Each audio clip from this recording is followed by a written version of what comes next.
விநாயகர் சதுர்த்தி ஸ்பெஷலாக இனிப்பு கொழுக்கட்டை, கார கொழுக்கட்டை ரெண்டுமே ஒரே மாவில் ஈஸியாக செஞ்சிடலாம். வாங்க எப்படி செய்கிறதுன்னு சொல்லி பார்க்கலாம்.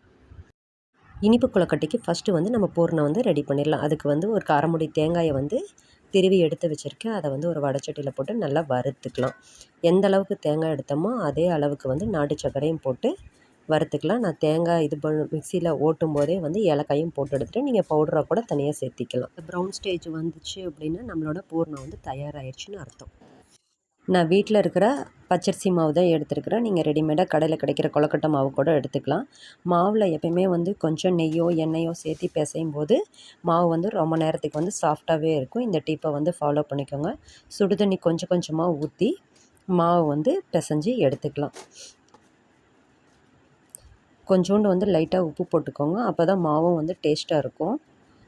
இந்த அளவுக்கு மாவு வந்து சாஃப்டாக வந்து நம்ம உருட்டி எடுத்துக்கலாம்.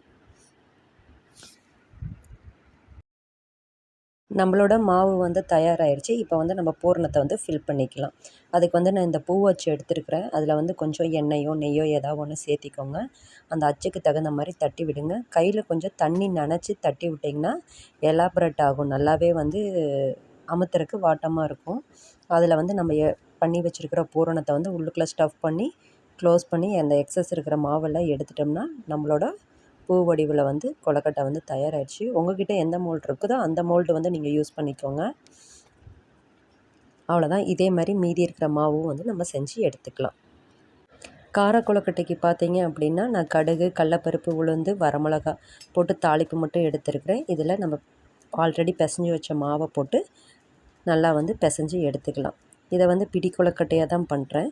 கையில் தண்ணி தொட்டு அழகாக உருட்டி விரலால் ப்ரெஸ் பண்ணிங்கன்னா இந்த பிடி கொழுக்கட்டை வந்து தயாராகிரும். அவ்வளோதான். இது எல்லாத்தையும் வந்து நம்ம இட்லி குண்டால் வேக வச்சு எடுத்துக்கலாம். நான் ஒரு 5 to 8 மினிட்ஸ் வச்சிங்கனாவே கொழுக்கட்டை நல்லா வந்து சாஃப்டாக வெந்துடும். எவ்வளோ நேரம் ஆகினாலும் அந்த சாஃப்ட்னஸ் வந்து குறையாது. ட்ரை பண்ணி பாருங்கள்.